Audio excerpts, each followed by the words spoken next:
Welcome to the Providence College podcast. Subscribe to the show on iTunes, SoundCloud, Stitcher, and Google Play. If you like what you hear, please review and share with others. Email podcast@providence.edu with questions or comments. Go Friars! Hello and welcome to the Providence College podcast. I'm your host, Matt Chittum. On this episode of the podcast, we have a lecture given by 2006 grad Matt Weber called Seeking Veritas, From PC to Harvard and Everything in Between. Matt was on campus on Thursday, February 16th to give this lecture as part of our Theology on Tap lecture series sponsored by the Chaplain's office. We hope you enjoyed this episode, and if you do, we'd love for you to follow Matt's podcast, the Harvard EdCast, as well. So, thank you, and go Friars. So this is really special for me. I've been out of Providence College for now 11 years. I graduated in 2006. So just temperature reading. Who looks at me and thinks I'm old? Some, right? Yeah, that's crazy. When I was here, I considered myself, young and hip and cool and all that stuff. I think that has left me. But regardless, I'm here, and I wanted to, I did a little research on the Theology on Tap series. Who's been to ones in the past? Really cool series. Thanks for having me, and great job with the series. And I've done some research on, apparently an old Theology on Tap series had, there was an animal involved. Is that true? It was someone rented a bearded dragon, I heard. So I thought, I had a bag right here. So I had thought, is it a requisite to bring an animal here? So I went out to the local pet store. I bought 3 little mice, and I thought it'd be cool to kind of have them here.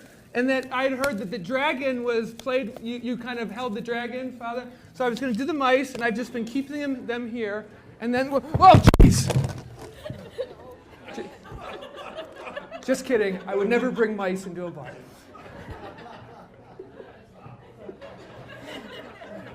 End scene. and I did. Were you freaked out? You're okay. They're actually mice. You can keep them, but they're not real. They're not real. You can keep them. What's extra confusing about that scene there is that I'm being recorded for the Providence College podcast. And without seeing what happened, there's going to be all sorts of people listening, trying to figure out what just happened. So you may need to comment on that. Okay, so I had considered not doing that, and I regret doing that, but we're going to still move on. So the special thing about Providence College is when you do come back here as an alum, it is unbelievable what swell of emotion returns. And you look at places that you've been to or places that you've never even seen. When I pulled up, I looked at Door Hall, and it looked like this beautiful new building, and it was just, I was so impressed with all the changes that have been here. But what's more telling to me is that you just remember the people. And if you're lucky enough, you get to run into some of those people too. And the great joy that I had just had prior to coming to this Theology on Tap was I got to have dinner with the best group of people this side of the Mason-Dixon, which is the Dominican order. The Dominicans in the Priory. And it's amazing that you get to see all the Dominicans that you used to know, and then you get to meet some new ones. And you just are so filled with hope and love for that order, in that I don't know Father Peter Martyr that well, and I don't know all the sort of Father Dominic Werner, it's like, wow, I know your name. I don't know them that well, yet they represent the goodness that I experienced when I was a student here in knowing the Dominicans. And I wanted this talk to be a little bit about, yes, my personal journey, yes, a case study, a sort of portrait of what brought me to here today, but I want it to also be a sort of homage and a way to thank the Dominicans for helping me become who I was, who I am. I came into Providence College a very impressionable 18-year-old. And I was very, very, very much shaped by the Dominicans and the people that I got to know here. And it's really special to know that Dominican new and old are all just wonderful, wonderful people. So I want to kind of start off with that moment of coming to Providence College. You know, every story has to start with a beginning, and I'm going to start on my visit to Providence College. And it was the strangest thing. I got a feeling that I was part of this story. I got a feeling like I was a character in the Providence College story, in the book of Providence College. And it was something that has continued not during just those 4 years, but every other year since, to the point where I now devote a lot of my career, my research, my work to the art of storytelling. And how storytelling is, to me, one of the most profound ways to teach, but also to connect with people. If you said, Matt, have you ever been to McPhail's? I could say yes, and I could give you all sorts of info about McPhail's, but I could also tell you that literally, right here, when I turned 21 years old, I sat here with McPhail, Father McPhail at McPhail's, and I had, and this is going to surprise some of you, I had my first beer at McPhail's when I turned 21. And it was a special moment. And it was special because I got to experience it again with this wonderful Dominican, Father McPhail, who has become my friend, who's just a fantastic guy. But also, it just sort of represented the community that Providence College always provided me. And the kind of person that you meet here. The kind of Dominicans that, when I look back on my time, I'll go to the reunions, the 5, the 10, the 15, the 25-year reunions, but it's kind of nice that every time I come back to PC, I can have a reunion with so many of my friends who live here.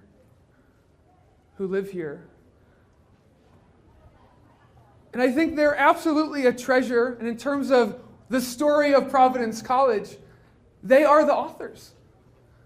And I think that there are so many cases of other people who go to other Catholic colleges, who go to other schools and universities, they don't get that special experience of knowing what it is to be Dominican educated. I had an idea where tonight it's called Theology on Tap, but I was going to rename it something new. I was going to call it Dominicans on Draft, providing a bottomless keg of wisdom, a hoppy OPA variety. Okay, these guys like me. Okay, and good, and they're the only ones drinking too. Okay, I'm gonna keep throwing jokes out that way.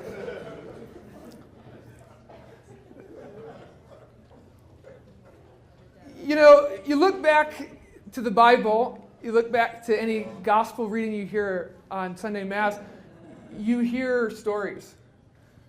Jesus was good at this. They were called parables. He taught through story. And it was that example that I learned at Providence College, where I would walk away and I would go to the 9 p.m. Mass at St. Dominic's Chapel, Monday through Thursday. I'd walk away with not just the gospel, but one of the fantastic Dominican interpretations of that gospel applied to us who were at that Mass, applied in a way that was relevant and applied in a way that was really, really well-reasoned, a true order of preachers. And I think about what a preacher does and what a storyteller does and how much there is that overlap. And I thought about how lucky I was for 4 years to go to that Mass, to have the Dominicans there. And then my senior year, I think the Monday night was Father Shanley, the Tuesday was Father Guido, I think Father Sicard said one. I mean, it was like really so special. Are you motioning? Father Guido, yeah. Okay, good, yeah. I love Father Guido too. I get to see Father Guido today. Father Guido is like so special. And I was even thinking about all the Dominicans, and it pained me that, I don't know if all of you in this room had the opportunity to get to know Father Peterson, who just passed away. But when he passed away, I went back and I Googled Father Peterson in my Gmail. And I read all of his writings to me over those past years. And it was like he was there. And it was great to connect with him again through his writing. He was a special guy. If you remember that scene at Fenway Park in 1999 during the All-Star game, when Ted Williams came out and all the old baseball players came around and looked at Ted Williams and they reveled at him and they talked to him and they shook his hand. That's kind of how I looked at Father Peterson. He was the Ted Williams. He knew the old. He represented the good and great of this school. A big loss, but someone who is just so embedded in my experience here, and knowing that you can always revisit a friend. You can always revisit a friend at Providence College. Thinking back to all the experiences that I've had, and I know in the intro they said I studied informal learning. Well, what is that? By definition, it's learning that happens outside of the classroom. And I remember when I started college, and how many seniors are in the room right now? Good group. Juniors? Sophomores? Okay, freshmen, some. It's good to know. I thought back to what my dad said to me. He took me to Friendlies. Y'all know what Friendlies is? Woo! This guy likes Friendlies. Okay, good. Took me to Friendlies, and he said, Matt, the classroom, the courses, the degree, it's really important, but it's so much of what happens in between. That is where your character builds. That is where you really become who you are. And I'm entrusting you to the Dominicans for the next 4 years to help mold your character in the way that I have for the past 18 years. And that was a good bet on my dad. And I remember taking that advice and thinking, okay, yeah, I'm going to make sure I do all my classwork. I'm going to do as well as I can. I'm going to thrive. But I'm really going to try and sink my teeth into a bunch of stuff. A bunch of stuff. And in retrospect, probably too much stuff. I came in, did Urban Action. Does that still exist? Okay, I did Urban Action, and we cleaned up some parks. And then like the first weekend, the first thing you could do was run for student Congress. So I was like, okay, well, let me just get involved as much as possible. And I ran for freshman class president. And this is where my interesting friendship with Father McPhail started, who at the time, he was the vice president of student affairs. He was the advisor to the student government. And regrettably, I asked my freshman class, what do you all want this year? I was trying to be a good constituent-based student government leader. And they said, we don't want parietals. Those still exist, right? Okay, good. And they said, we don't want parietals. And I was like, I don't know what that word means, but I want to represent you, my students. So I ran my freshman year saying, we're going to try and do our best to eliminate parietals. And I found out what it was. I was like, oh, okay. Like, I don't think that's going to happen. But again, I was trying to commit to this. And I won, not just based on that. I also successfully was able to get a ripped bus stop on the campus. Wow. Ooh, yeah, you heard that. Which has since been removed with the remodel. But they sent it to me. They shipped it to my home in Medford. They didn't do that. And it was one of these things where at that point, Father McPhail said, that's not going to happen. You're not going to do the parietals thing. And it was a wonderful 4 years of working with Father McPhail, starting off with that experience of me kind of being knuckle to knuckle against him, and then by my senior year, we were going out monthly for steaks on Federal Hill and just getting to know him in a way. And most recently, just this past month, in December, he came to Boston. We visited and took in a concert, and just such good friends, such good people. Dominicans on draft. So it's all the things that I learned in Congress. I was in the Friars Club. I was in campus ministry. I was a lector. I was a Eucharistic minister. I was an orientation leader. I was a 3-year resident assistant in the best dorm ever to exist in human history. Someone said it, Fennel Hall. And what I loved about Fennell Hall is that it had all sorts of wonderful people in there.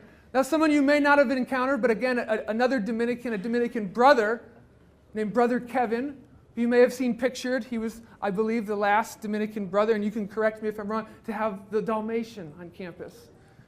He was the advisor to the Friars Club. Brother Kevin, I don't think he'd be upset if he heard me saying this. He said, "Matt, you live in Fennell." I said, "Yes." He goes, "So which L are you?" I said, "L? What are you talking about?" He goes, "Fennell Hall is for losers, lovers, and loners. Which one are you?" And I was like, "I don't know. It was just very funny." And then someone overheard him say, "Kevin, you live in Fennell Hall." I think at one point he did. I wasn't there when he did. And it was one of these experiences where these Dominicans, they taught me this sense of humor. They taught me to empower myself, to do things, to take pride in where I lived. To the point my senior year at Fennell Hall, I asked Father Ken Sicard, I said, you know that tradition at Notre Dame when the football players, they come down the stairs and they hit that top thing? I think it says, "Play like a champion today." It's like a Notre Dame football tradition. I said, what if we at Fennell Hall, and I had a lot of Fennell Hall pride by my 4th year, I said, what if we as Fennellites left and had something to hit, something to empower us, something to bring with us as we left and came to this sort of, this dorm. And I said, is it possible to design a little plaque that says, "Our Lady, Queen of Fennell, pray for us"? And he looked at me, and Father Ken Sicard goes, I said, "Can there be an Our Lady, Queen of Fennell?" He goes, "Our Lady is queen to all." And I went home that weekend with my dad. We built a little wooden thing. I bought a Mary statue, and I walked it into Fennell, put that thing up there with really stiff glue so that no one could rip it off, because of all things, I wanted that to really remain sacred, and I wanted people to walk by. And I was an RA at the time, so I said, when you guys are leaving, just touch it. Take Mary with you on campus. Come home to Mary. Know she's praying for you. And we had a little ceremony at Fennell Hall with Father Ken, and he blessed that. And we had Our Lady Queen of Fennell pray for us. And I just thought, yeah, I like that. Was that for Mary or Fennell? Both. Okay, good. And I just kept thinking back to all the Dominicans. I learned humility from the Dominicans. Talk about informal education, but also formal education. My junior year, I had heard all sorts of great things about Father Cunningham, former president of Providence College, Cunningham Square, named after Father Cunningham. A great man. My mother had went to Providence College in the 70s and knew him and loved him. And I thought, I'd love to be able to interact and learn from Father Cunningham. I don't know what course he's teaching. I don't know when it is, but I want to take a course with Father Cunningham before I graduate. Now, by my junior year, I was really, really busy. I was running the Providence College television channel, which involved making sure that every weekend, all hours of the weekend were programmed with original content. Now, at the time, there was no film minor, and there was no fancy room like that. Providence College TV was me and whoever else I could kind of con into making videos with me on the evenings. So I was staying up really, really late, putting together stuff, bringing over the DVDs. Do you know what a DVD? Okay. It's like a laser disc. It's like a laser disc. Or like a circular cassette. And it was one of these things where I looked at what Father Cunningham was teaching. And it was ethics. Friday morning, 8 a.m. in the Priory. Now I want you to know that if you have a big map of campus, Fennell is right here, okay? The Priory, I don't want to, in the parking lot. Also, 8 a.m.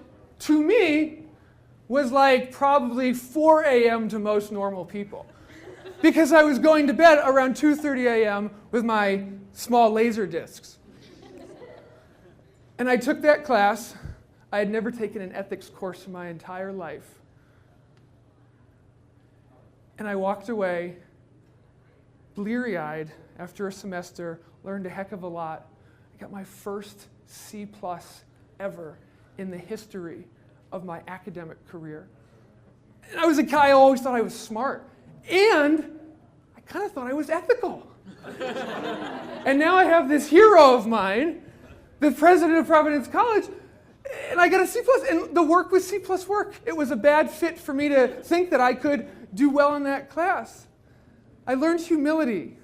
I learned what time management was, what energy management was. And I always was worried that one day if I ever ran for office and they were trying to dig up dirt on me, they're going to go to my college transcripts. They're going to go, this guy got a C+ in ethics. You really trust him? But here's the other Father Cunningham story. When I was a senior, I had done enough student government at the sort of local level, and I was ready to go federal, and I ran for student Congress president, student body president. And I won that, and it came with, you got to give a speech. You got to give a speech at one of these sort of accepted students' days. And I had a line in there where I was going to say a few words. In fact, the speech before the accepted students one was during my senior year when Father Shanley became president. And as student body president, I got to bring the greetings from the students to Father Shanley. I had known very little about him. I knew Father Shanley was an athlete, I knew he was a scholar, and I knew he loved opera and golf. And I remember thinking, I'm going to put some words together and welcome Father Shanley as delicately and as personally as possible. And I had a line in there and I said, I wish you a presidency furthest from the fate of Bizet''s Carmen. This is an opera reference that I looked up. I don't know anything about opera, but I wanted to connect during this speech, and I knew he liked opera, and I wanted to put in a clever line there going, I wish you a fate the opposite of Bizet''s Carmen, and a presidency that won't hook or slice, but go right down the middle and land on the fairway. That was the golf reference. I knew that one. And I was about to give this speech, my senior year, in front of the governor, Donald Carcieri was there, all the congressmen, all the nobility of all of Rhode Island, and all of the people at PC. And I happened to run into Father Cunningham, who was sitting behind me on the dais. And I said, I know you like opera, just checking. It's pronounced Bizet, right? B-I-Z-E-T, Bizet. And he looked at me and said, oh, Matthew, no, it's Bizet. Bizet.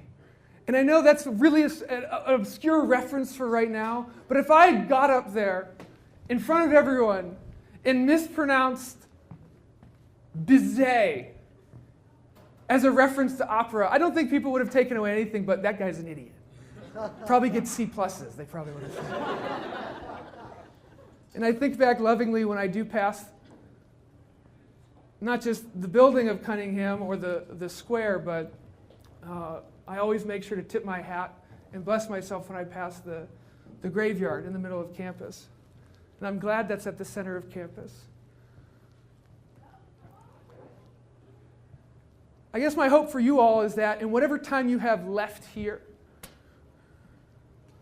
make sure to, I think, tap into what I think is PC's greatest treasure, which is this order of preachers, these people in the tradition of St. Dominic, in the tradition of Jesus, who tell stories, who preach, who teach through preaching. And I want you to not just experience who they are in the classroom. And I guess you're kind of doing this today as I'm looking around, and I think there's at least 4 Dominicans in this room. Get to know them as people, learn from them. That is where I really earned my Bachelor of Arts. And my degree, yes, has all the sort of credits associated with it.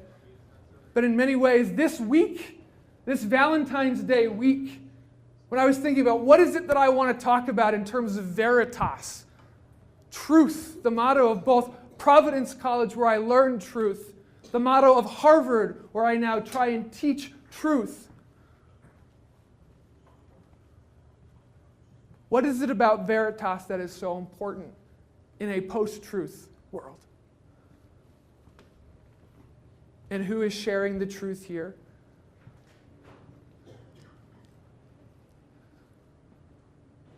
So my homework to you all is get to know a Dominican or get to know a Dominican better. Learn them, love them. Valentine's Day we often associate with the sort of kissy roses and all that stuff, but true love goes a lot deeper. And I think this place is unequivocally a place that I can tell you I love from the bottom of my heart, and I never will not be in love with this place. Because I'm pretty sure this place will never not have Dominicans. They are the heart of this campus, the soul of this campus, and it keeps pumping. New and old. Thank you.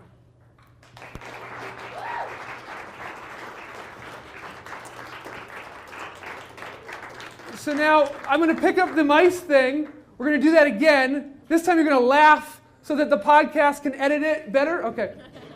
I do want you all, you can leave if you want, but that was kind of like, of course you can leave, right? But I want you to kind of think about your time here. Think about it like a Google map, and you can drop down little pins. And on each pin is not, well, that's where I took economics, and that's where I did this.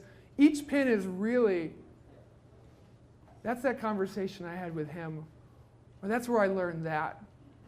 And it's a beautiful thing to not just reobserve those pins, to revisit those pins, but to create them even after you graduate, especially for the seniors in this room. The best part about Providence is it's not going anywhere. And I guess for me, you can look at my whole story online. You can get all the bio stuff. But I wanted to kind of bring to you all today this love on a week dedicated to love for this place and these people.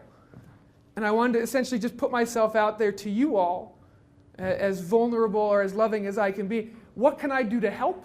What questions do you have? Do you want to start a TV show? Do you want to know a good church in Boston? Do you want to know what it's like to leave the wonderful homilies of the Dominicans and to go into the sort of, difficult world of not knowing necessarily how you want to practice your faith outside of the college life? Do you want to know what it's like to fall in love and propose to your wife and marry her and know that you're going to have a baby in about a month?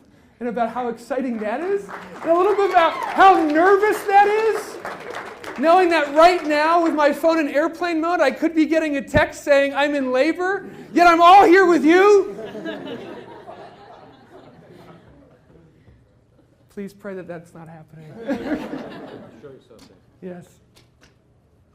Oh, he's wearing a Harvard shirt. Okay. I will say this much. I came prepared. I like it. But, what's on the top of his head? I will say this much. So I've written 2 books with Loyola Press, a Jesuit publication. I apologize. And the first book in the bio, which they wrote, refers to me as Harvard graduate Matt Weber. And I give this book to some friends, namely the president, Father Shanley. And the book's fine, but why didn't you mention PC in the bio? And I think, you know what? I really should. I will demand that in my next contract negotiation that I have control over PC because PC is my intellectual, it is my spiritual home.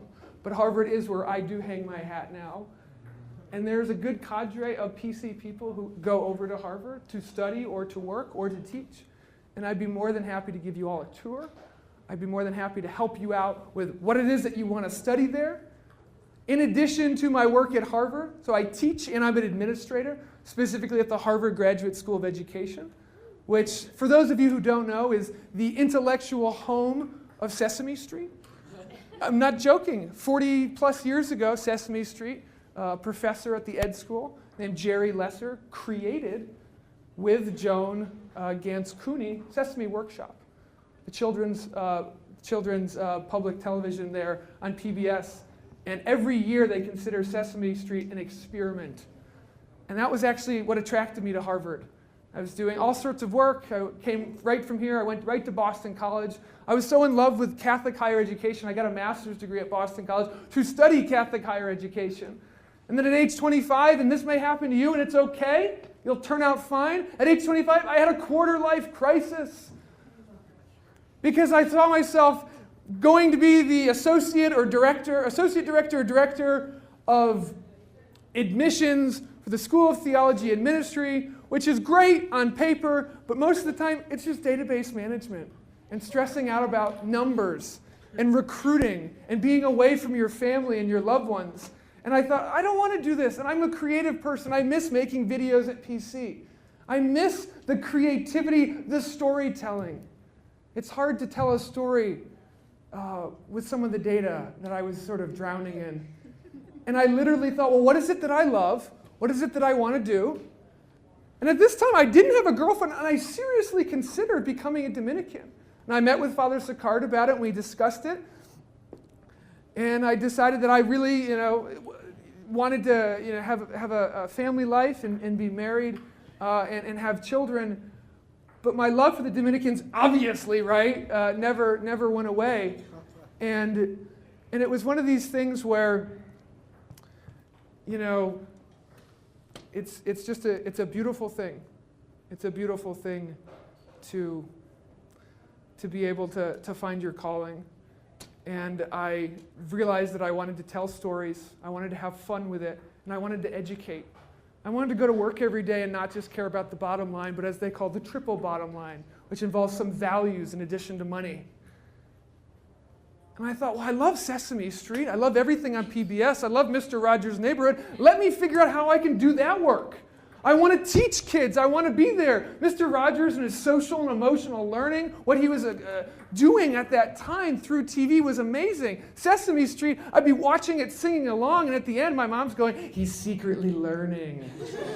When I thought I was watching puppets. And I thought, let me do that. Let me go to New York City and become a member of the Sesame Street team. And at this time, we did have the internet. I Googled literally something to the effect of, can you tell me how to get to Sesame Street? And I found out there's essentially two ways. One, you move to New York, you become a stand-up comedian, they like your writing, and you're brought in on the entertainment side. Or two, you go to the Harvard Graduate School of Education, which has a really nice pipeline to Sesame Workshop, and you go through the education route. And I said, let me do that. And I just finished a master's degree at BC, but again, I was having this crisis. And I went, well, it's one more year of graduate studies. And I went there, and it was a totally crazy experience because while I was there, I realized there's about 10 or 12 other people trying to tell the stories on Sesame Street, trying to work there.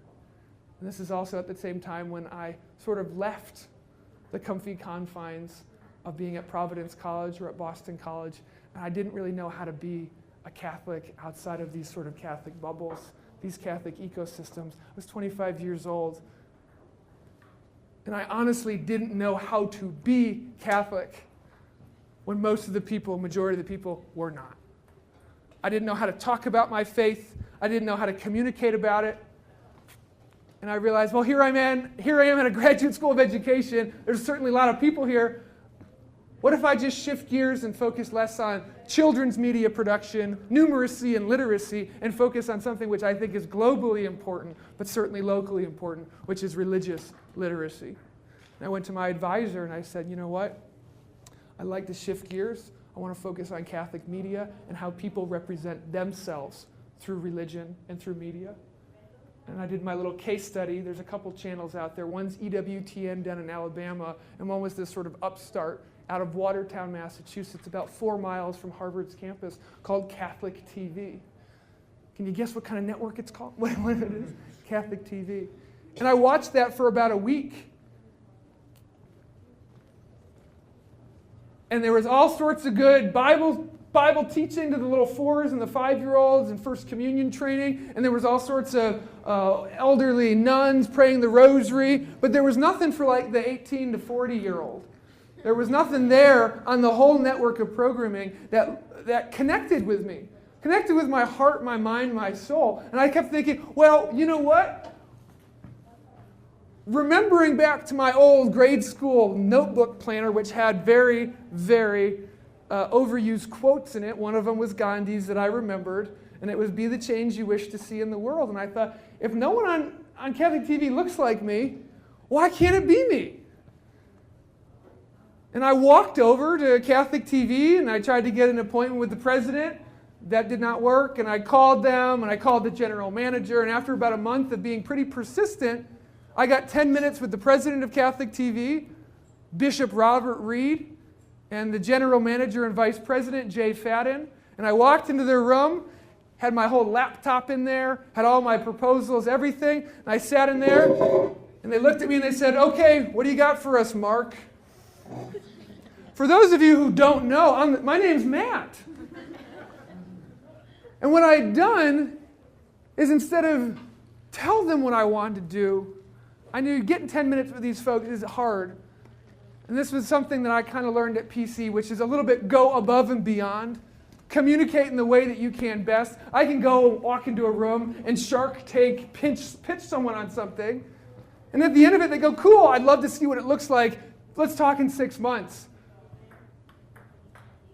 When I was in class here with Charlotte O'Kelly, a sociology class, I walked up to her and said, "Hey, I don't mind writing a 20-page essay, but I'd love to make a short documentary about human relations in the workplace." And she said, "Go ahead and do it." That was one of my favorite projects I ever made here. I thought, if you can go above and beyond and communicate in the best way, the God-given talents that you all know you have, whether it's music, whether it's poetry, whether it's writing, whatever it is, use it and know how to use it, and don't be afraid to interject it in places where it's typically not. That, to me, is what creativity is. It's taking two things that are usually never connected and merging them. It's not the definition of creativity, but to me it is something that really represents it. And I flipped my laptop around on both the president and the vice president, and I hit play, and I had made a short film of what I would have wanted to see on Catholic TV. And after 2 minutes, they looked at me and they said, "We'll air this tomorrow. When can we have more?" And that was in 2009. I'm celebrating 8 years. Did I do the math right? 8 years. Phew. And your father, Dominic Werner. Okay. Joking. 8 years with Catholic TV. 8 years representing what I always thought was seeing my faith through a Catholic lens. Being able to walk out in the world, not so dissimilar from what one of PC's greatest treasures is, Mike Leonard, what he did for the NBC, the Today Show. You get to go out and you get to tell stories of people. And I get to go out and tell stories of people as it relates to my faith. This is a very Ignatian principle of God in all things, which I picked up at BC, but it was something that I was very proud to do. And who knows what happens when you do crazy things. You start your TV show gets picked up. You're now producing one a week. Publisher in Chicago calls you and said they've been watching your TV show and they're wondering if you want to write a book. So you write that book. You go out on a speaking tour. You share that book out with people. You start talking at conferences. You meet the girl of your dreams in the process. You marry her. You almost die 3 months after the honeymoon. After my wife took the vow of in sickness and in health, I was laying on a gurney at Beth Israel Deaconess Hospital, and my stomach literally ruptured, removing the bottom third of it, sewing me back up, stapling me up, and saying, "Get well in 30 days." Having 2 post-operative infections, being the biggest pain to your new wife you've ever been. And then when your publisher comes back to you 6 months later and says, "What do you want to write another book about?" He said, I'd like to write a 35,000-word thank you note to my wife for showing me a depth of love when I was at my most unlovable. And that was my second book, Operating on Faith. And that kind of leaves me all to you here today. It started here at Providence College, that story from the master storytellers. I just encourage you all to keep listening and telling your stories. I've already ended this talk once, so I don't know what to do now. So I'm going to transition. No more clapping, no more clapping. I'm going to switch gears. I do have some family in the room. My brother-in-law has a brother, and he is here. And I'm very grateful that he's here. And he's got a really cool girlfriend. So I get you this. Too cute, hug, besties. Happy Valentine's Day. Okay. I love these guys. We don't know what we are. We're family, but I don't know how. There's no blood related, but I wish there was. And then who's the guy who is doing the woo in the back? This guy? Who is it? I think it's this guy. It's Mr. Flannel. I bought a really weird Valentine's Day gift for a special participant. This is a puffer bear.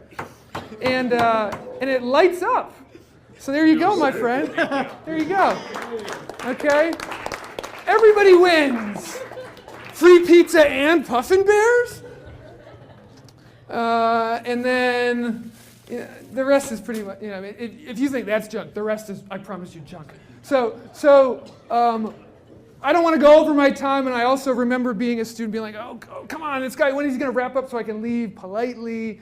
But if you have any questions, let me know. And I can do the walk around. Just raise your hand if you want to confidentially ask the questions, whisper them in someone else's ear and say, my friend wants to know. So whatever questions you want. I can help you with the book, the TV stuff, Boston life, living out my faith. So my wife and I ended up buying a house a little bit outside near Tufts University.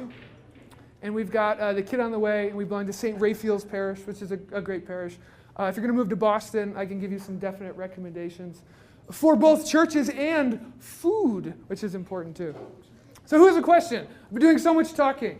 Do you have a question? Should I cold call people? I'm like, no. So, what's the Harvard connection with you?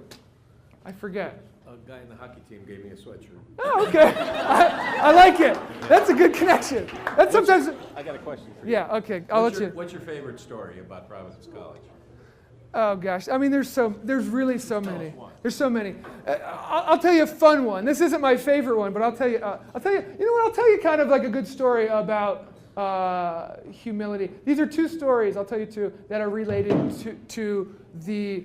Is the quad down in front of Fennel still called the cultural quad? No. So when I was at Fennel, there was no buildings around. There was no suites. There was no Smith Center. There was nothing. It was a parking lot. And then they built those buildings and said, we're going to call it the cultural quad. It'll catch on in 11 years. And it didn't. So I'll tell you, the first story is I, again, would edit those videos for PCTV late into the evening, and then I would order pizza from, this guy knows, Golden Crust. You got to give the puffer bear back. You got it right. No. Keep it. No.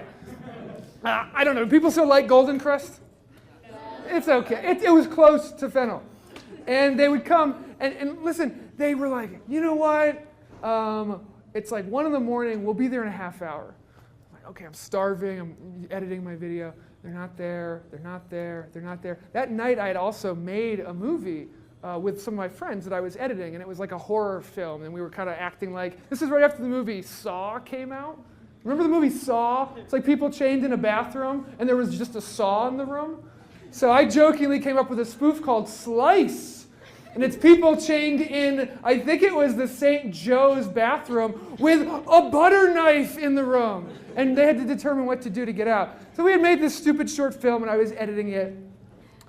And my pizza wasn't coming, and I was pissed, and I called them up. I was like, where's the pizza? And he's like, we've been trying to call you. Your phone's been off, and my phone had died. Now it's like 2:30. They're tired. I'm hangry. And this guy goes, I will be there in like 5 minutes. You better be there. And I ran out to the front door, and I'm like, I kind of messed up. And I got my big tip in hand, and he comes running up. And he goes, oh my gosh. "Are you okay?" I still had the blood from slice on my face. And all of a sudden he wasn't mad at me. He thought like, there's a reason my phone was off. I was probably, getting harassed. So anyway, that was one funny story. And then the other spectrum of that is, in this sort of zone of the unexpected, y'all still do that Mr. PC pageant here? Not so much. Sometimes? What's this guy? No surprise. 2005 winner. Hey, how about that? Well done. 2016, good. So I won that thing in 2005, and it was kind of like a joke, and I played my harmonica, and it was hosted by Mr. Cooper from Hanging with Mr. Cooper, which was a show during VHS days. And it was the damnedest thing. I won that thing. They give you a ceramic crown. You got a Burger King crown? Oh, okay, wow.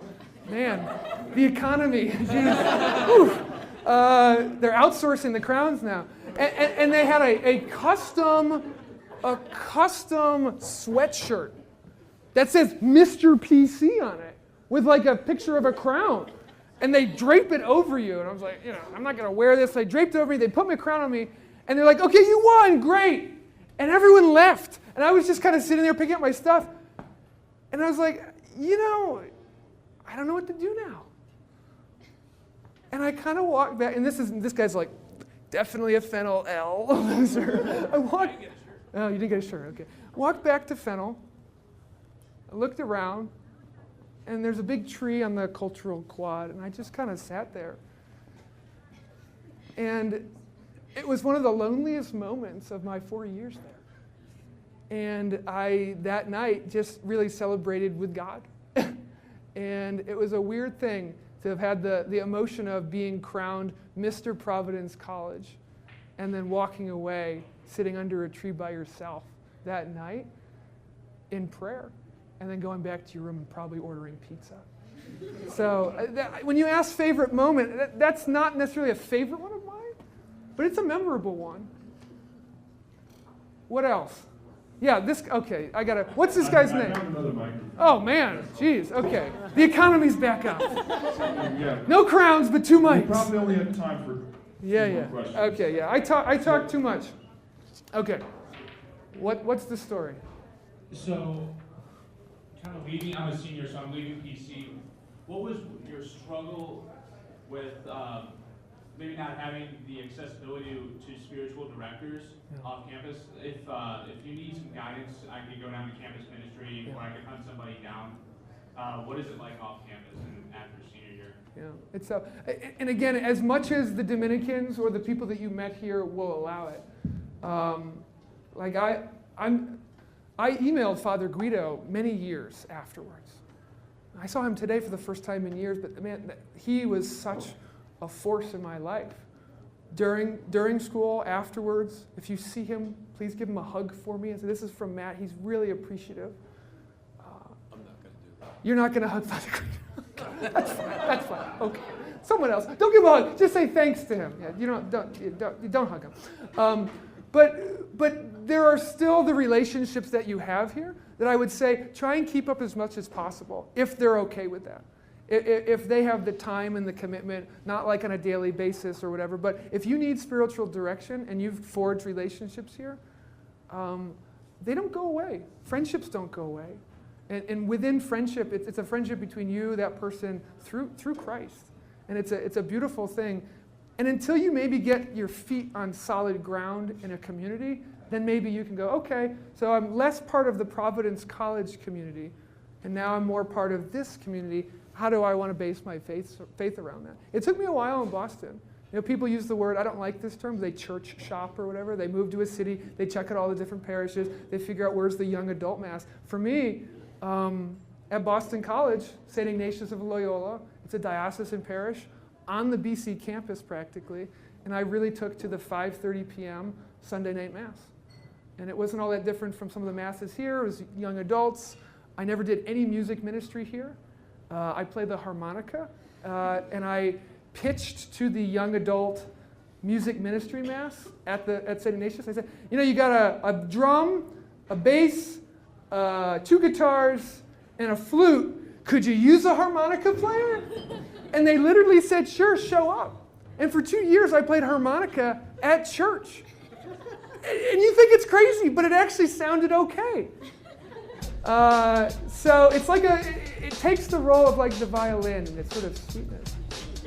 Is that an accurate term to say? Okay, the actual music majors here. So stay as much connected here, but also know that like you'll have roots here, but make branches. Don't just rely on this. That's a great question. Indicative of a Mr. PC one. Yeah.